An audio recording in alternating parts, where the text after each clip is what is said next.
कि तेरी नस्ले पाक में है बच्चा बच्चा नूर का, तेरी नस्ले पाक में है बच्चा बच्चा नूर का। तू है आईने नूर तेरा सब घराना नूर का, तू है आईने नूर तेरा सब घराना नूर का।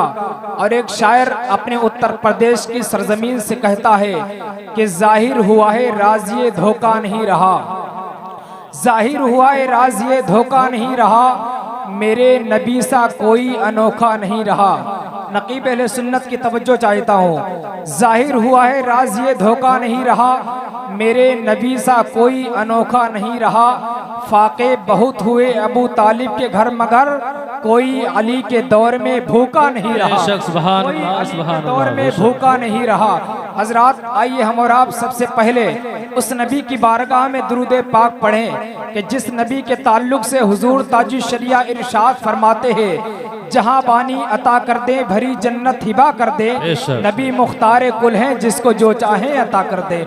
हजरात, आइए हम और आप उसी नबी की बारगाह में आगे से लेकर पीछे तक, दाएं से लेकर बाएं तक नबी और आले नबी की बारगाह में झूम कर दुरूद व सलाम का नजराना पेश करें और पढ़ें आवाज़ बुलंद अल्लाहुम्मा सल्ली अला सय्यिदिना व मौलाना व मलजाना मुहम्मद मुबारक वसल्लम सल्लु अलैहि सलातु व सलामना अलैका या रसूलुल्लाह सल्लल्लाहु ताला अलैहि वसल्लम। हजरात, आज का ये मुक़द्दस मोतबर मुअज़्ज़म प्रोग्राम डॉक्टर सुहेल उन्होंने बड़ी मेहनत बड़ी काविशों के साथ में इस प्रोग्राम को रचाया बसाया सजाया है। और आप तो किस्मत के बहुत धनी हैं, इसलिए कि उन डॉक्टर साहब ने आज का ये प्रोग्राम सजाया।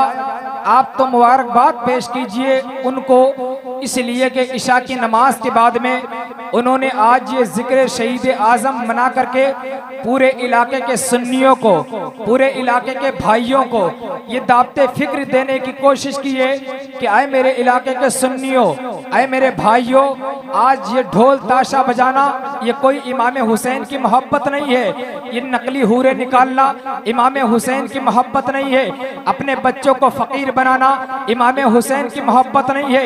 एक मुहर्रम से लेकर के 12-13 मुहर्रम तक ढोल ताशों के जरिए पूरे हिंदुस्तान में हंगामा बर्पा कर देना यह इमाम हुसैन की मोहब्बत नहीं है, बल्कि उन्होंने प्रोग्राम करके पूरे इलाके के सुन्नियों को ये दावते फिक्र देने की कोशिश की है। आए मेरे इलाके के सुन्नियों, ढोल बजाना इमाम हुसैन की मोहब्बत नहीं है, ताशा बजाना इमाम हुसैन की मोहब्बत नहीं है, बल्कि इमाम हुसैन की सच्ची मोहब्बत यह है कि नमाज जोहर की पढ़ो जिक्र हुसैन कर लिया करो, नमाज असर की पढ़ो जिक्र हुसैन कर लिया करो, नमाज मगरिब की पढ़ो जिक्र हुसैन कर लिया करो, नमाज इशा की पढ़ो जिक्र हुसैन कर लिया करो। इसलिए कल नफसी नफसी का आलम होगा, कोई किसी का ना होगा, कोई किसी का पुरसाने हाल ना होगा। कयामत का मंजर होगा जब हम नबी के सामने खड़े होंगे, आका तुम्हारे चेहरे को देखकर मुस्कुराने लगेंगे, इमाम हुसैन मुस्कुराएंगे, इमाम अली अकबर मुस्कुराएंगे, इमाम कासिम मुस्कुराएंगे, अली असगर मुस्कुराएंगे, और मुस्कुराने के बाद में नाना जान की बारगाह में अरीजा पेश करेंगे, नाना जान मेरे ये वो दीवाने हैं जिन्होंने इशा की नमाज पढ़ने के बाद में अपने बिस्तर को अख्तियार नहीं किया है, अपनी फैमिली को अख्तियार नहीं किया है, अपने बाल बच्चों को अख्तियार नहीं किया है, बल्कि इशा की नमाज पढ़ने के बाद में सीधे मेरा जिक्र सुनने के लिए आ गए हैं। आका मेरे नाना, मेरे बाबा, मेरे दाता, मेरे मलजा, मेरे दीवानों को सहारा दे दीजिए, मेरे दीवानों को बख्शिश करा दीजिए। नबी फरमाएंगे हुसैन टेंशन क्यों लेते हो, तू मुझसे मैं तुझसे, जा अपने गुलामों को लेकर जन्नत में चला जा। कसम खुदा की मुसलमानों और उमरपुर का TTS मुसलमानों, जब आप आज यहाँ से उठेंगे जिक्र हुसैन सुनने के बाद में और उमरपुर की गलियों में टहलेंगे, टहलने के बाद में जब आप गलियों में चलेंगे, घूमेंगे, टहलेंगे, तो छोटे छोटे बच्चे तुमको देख कर कहेंगे, आए उमरपुर के लोगों सुनो, ये कोई गद्दार नहीं बल्कि ये तो इमाम हुसैन के वफादार जा रहे हैं। माशाअल्लाह, सुभान अल्लाह, बेशक वफादार जा रहे हैं। मैं आपको बता दूं थोड़ी सी मैं आपके सामने तारीख पेश करूं, इसलिए कि मुझे ज़्यादा टाइम नहीं लेना है, इसलिए कि अब मुकर्रर खुसूसी की हैसियत से कारी साजिद साहब की बिला औरंगाबादी आने वाले हैं और मुझसे पहले बेहतरीन खिताब आपने समात किया अल्लामा रईस साहब की बिला से। मैं तो सोच रहा था ये तो सब कुछ बोल गए, मैं क्या बोलूँगा। मेरा जो है अचानक दिमाग जो गड़बड़ कर गया कि अल्लामा रईस साहब की बिला इतना धुआंधार बोल रहे हैं और ये सब कुछ बोल दिया तो मैं क्या बोलूंगा। मैं आपको थोड़ा सा आपके जहन को झुंझुड़ना चाहता हूँ। मैं आपको बता दूं कि हजरत आदम अलैहिस्सलाम ने जब से इस दुनिया पर कदम रखा तब से लेकर आज तक इंसानी सिलसिला चलता चला आ रहा है और कयामत तक चलता ही रहेगा।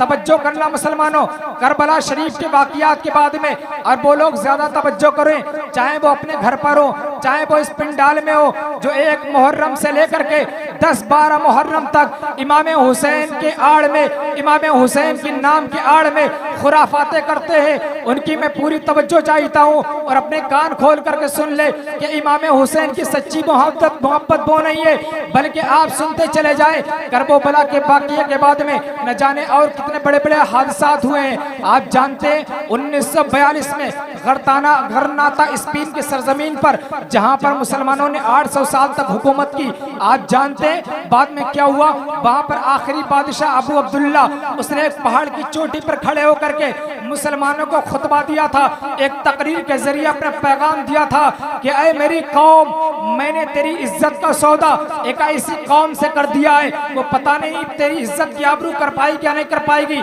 मैंने तेरी इज्जत और आबरू का सौदा एक ऐसी कौम से कर दिया है, एक ऐसी यहूदी कौम से कर दिया है, वो न जाने मेरे बाद में तेरी इज्जत की हिफाजत कर पाएगी या नहीं कर पाएगी, मुझे इसके बारे में पता नहीं है। आखिरी बादशाह अबू अब्दुल्ला तकरीर कर रहा है, उधर यहूदियों का बादशाह फर्डिनेंड ने तमाम मुसलमानों से कह दिया कि ऐ मुसलमानों, यहाँ की हुकूमत मुझे दे दो, मैं तुमको यहाँ पर नागरिकता दूंगा, मैं तुमको यहाँ पर रहने का अधिकार दूंगा, पूरा पूरा सबको अधिकार दिया जाएगा। आखिरी बादशाह अबू अब्दुल्ला ने तकरीर की, पहाड़ियों में गायब हो गया। लेकिन उसके बाद में हुआ क्या आप जानते हैं, करबला शरीफ के बाद में न जाने कितने बड़े बड़े हादसात हुए, लेकिन सारे के सारे हादसात मुसलमान भूलते चले गए। आप जानते हैं कि ना जाने कितने बड़े बड़े हादसात हुए, सारे हादसात को मुसलमान भुलाते चले गए। आप जानते हैं उस फर्डिनेंड ने तमाम मुसलमानों को पानी वाले जहाज में सवार किया और सवार करने के बाद में जहाज के अंदर बिठा करके समंदर पार करा रहा था। लेकिन क्या हुआ, सारे जहाजों को पानी के अंदर डिबो दिया गया, समंदर के अंदर सारे मुसलमानों को डिबो दिया गया। छोटे छोटे जो बच्चे बचे हुए थे उनको एक मैदान के अंदर खड़ा किया गया और घोड़ों की टापों थे, उस टापों से उन तमाम बच्चों को रौंद दिया गया। और आप जानते हैं जब बच्चों को टापों से रौंदा होगा उस वक्त कितना भयानक मंजर होगा, उस वक्त कितनी माओ की चीखें निकली होंगी, उस वक्त कितना भयानक हादसा हुआ होगा। आप जानते हैं, आप दूर जाने की कोशिश ना करें, यही आपका बगदाद शरीफ है जो इराक के अंदर है। बगदाद शरीफ में हिलाकू खान ने कसम खाई थी कि मैं मुसलमानों का एक मीनार बनवाऊंगा, उनके सरों का, और उनके आखिरी सर में जाकर के शराब को पीऊंगा। हुआ क्या, हिलाकू खान की फौज ने कसम खाई थी, उसने मुसलमानों पर हमला किया, हमला आवर हो गए। तारीख गवाह है, ये बगदाद शरीफ की दरियाए दजला के अंदर 2-3 महीने तक दरियाए दजला का पानी सुर्ख चलता रहा और जब सुर्खी खत्म हुई तो फिर स्याही नजर आने लगी। उसके बाद में क्या हुआ आप जानते, इतना बड़ा हादसा हुआ, लेकिन मुसलमान भूलते चले गए। मुसलमानों का वाकया याद नहीं है, मुसलमानों को हादसा याद नहीं है। जैसे जैसे तारीख आगे बढ़ती चली गई मुसलमान भूलते चले गए और आगे बढ़े। यही वो कानपुर की सरजमीन है जहाँ पर अंग्रेजों के जमाने में मुसलमानों ने चाहा कि एक मस्जिद को तामीर किया जाए, नमाज पढ़ने के लिए मस्जिद तामीर की जाए। हुआ क्या, मुसलमानों ने अपने बच्चों को आगे किया, अंग्रेज सामने आ गए। मुसलमान सोचने लगे हो सकता है ये अंग्रेज रहम खा जाए, मेरे बच्चों पर गोलियां ना चलाए। लेकिन जैसे ही कानपुर के मुसलमानों ने अंग्रेजों के सामने अपने बच्चों को किया, बच्चों ने उसकी नींव भरने के लिए जैसे ईंटों को उठाया, कसम खुदा की जैसे ही ईंटों को उठाया और उठाने के बाद में जैसे ही उसकी नी को भरना चाहा, अंग्रेज सामने आ गए। 17 राउंड गोलियां चलाई, सारे के सारे बच्चों को शहीद कर दिया गया। आज भी कानपुर के अंदर वो शहीदों वाली मस्जिद मौजूद है, छोटे छोटे बच्चों के कब्रें वहां पर मौजूद है। आप जानते हैं इतना बड़ा हादसा हुआ, लेकिन किसी को यह हादसा याद रहा नहीं। जैसे तारीख आगे बढ़ती चली गई, मुसलमान भुलाते चले गए, मुसलमान भूलते चले गए। लेकिन तवज्जो करना, दुनिया के अंदर इतने बड़े बड़े हादसा होते गए, मुसलमान भूलते चले गए, मुसलमान फरामोश करते चले गए। लेकिन ये करबो बला शरीफ का वाकया, इतना जमाना गुजर गया, लेकिन मुसलमानों ने उसको भुलाया क्यों नहीं? मुसलमानों ने उसको भुलाया क्यों नहीं? मुसलमानों ने उसको भूला क्यों नहीं?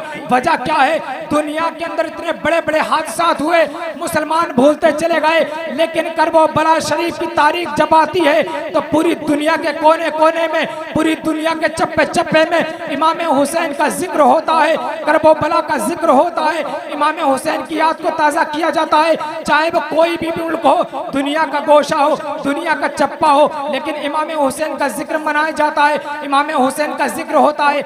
वजह क्या है? दुनिया के अंदर इतने बड़े हादसात हुए, मुसलमान भूलते चले गए।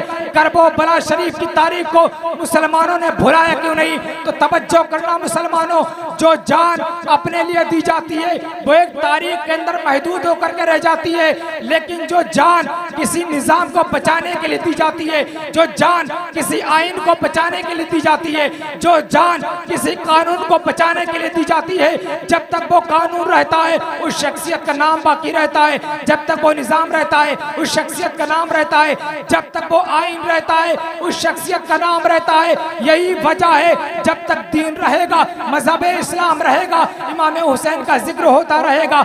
जब तक मस्जिदों से अजानें होती रहेंगी, इमाम हुसैन का जिक्र होता रहेगा। जब तक मस्जिदों से खतीब खुतबा देता रहेगा, इमाम हुसैन का नाम बाकी रहेगा।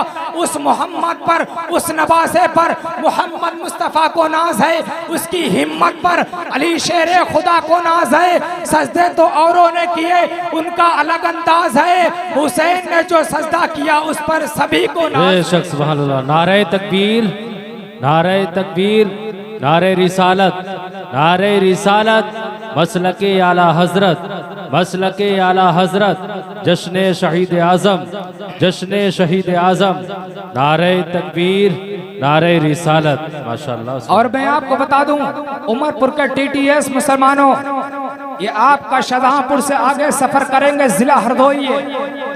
जिला हरदोई के अंदर एक कस्बा आता है सांडी।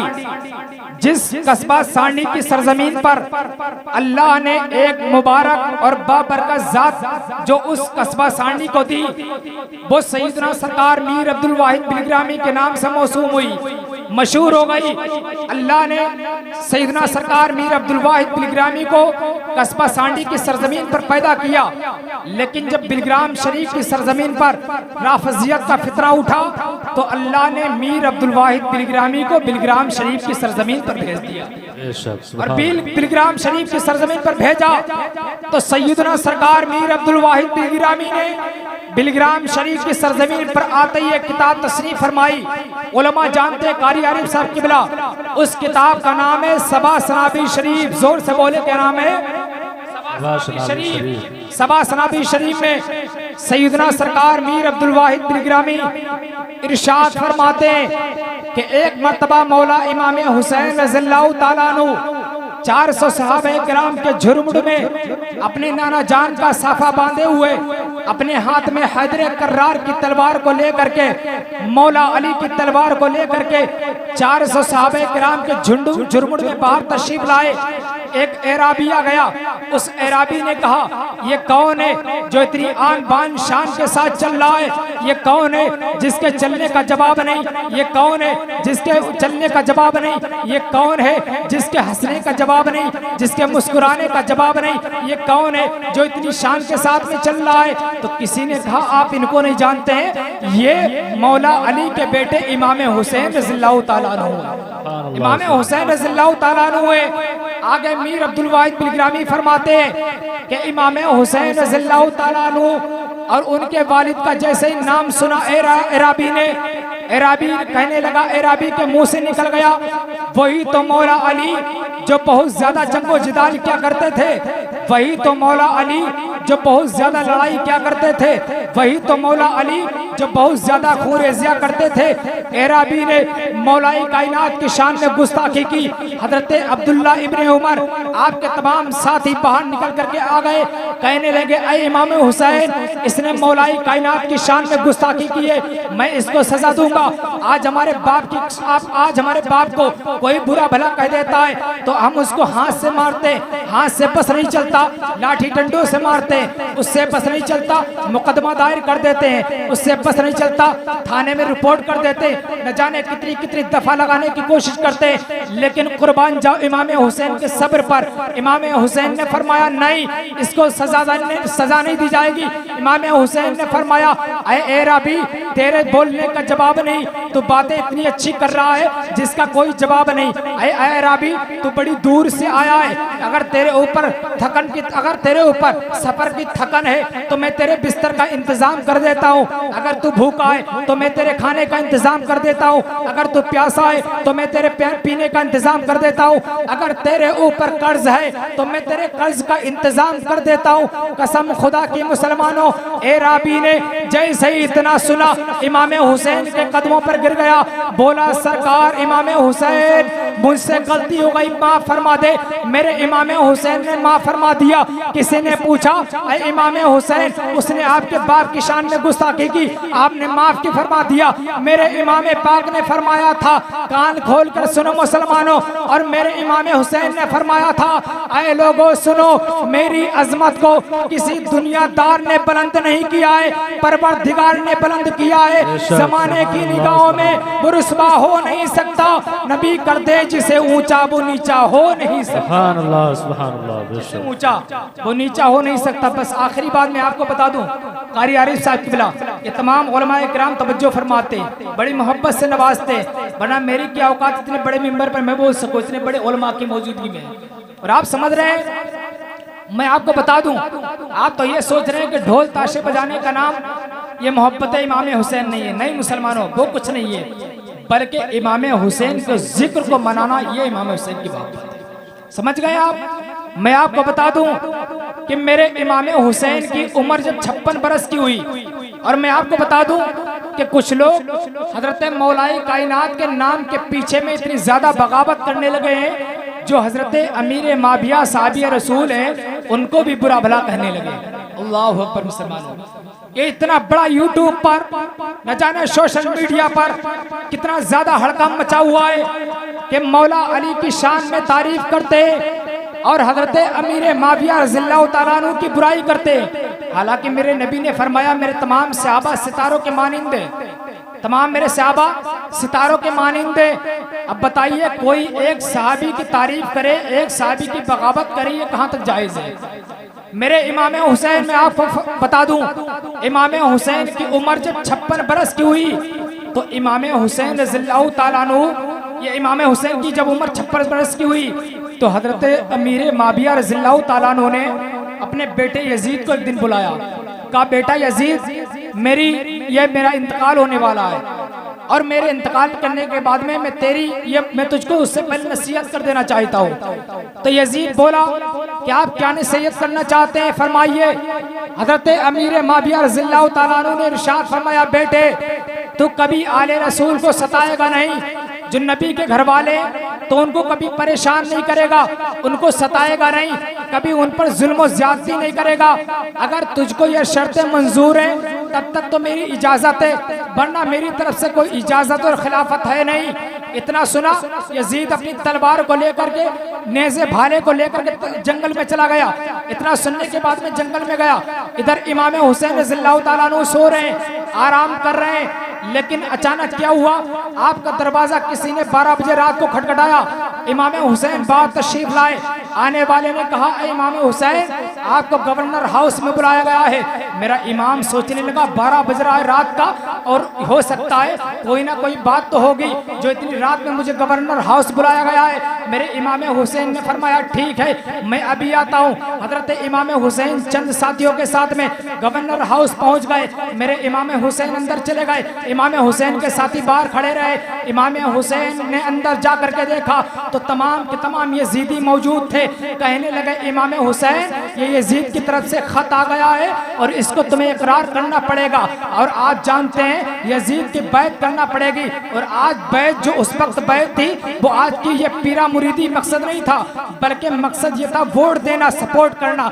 जैसे हम आज किसी को वोट दे के प्रधान बनाते, किसी को जिला पंचायत में खड़ा कर देते, किसी को मुख्यमंत्री बना देते और पद पर खड़ा कर देते, ऐसे ही उस वक्त पीरा मुरीदी मकसद नहीं था।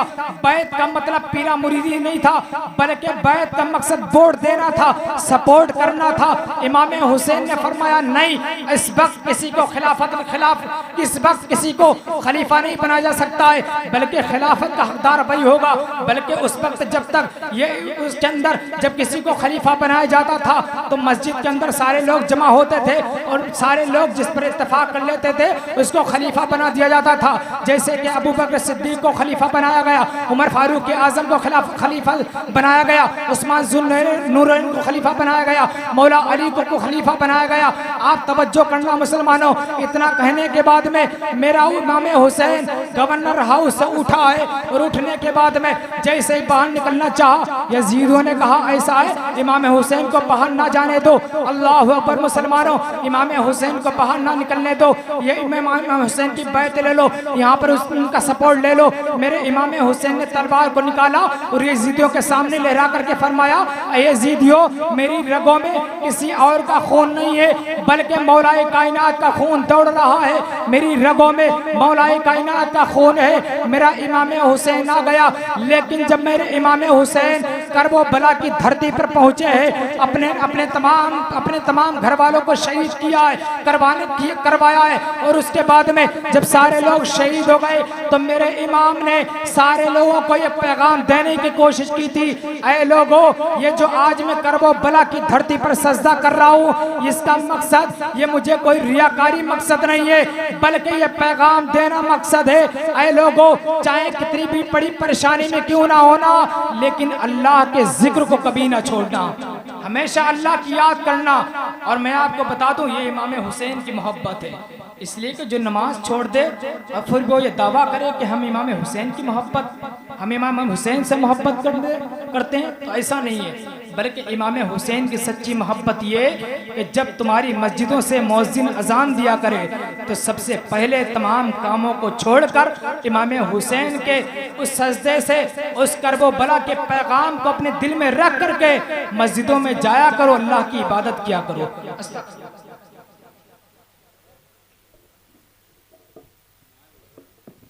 माशाअल्लाह, सुभान अल्लाह, ये बहुत ही बेहतरीन खिताब अल्लामा शमशीर वाहिदी फरमा रहे थे।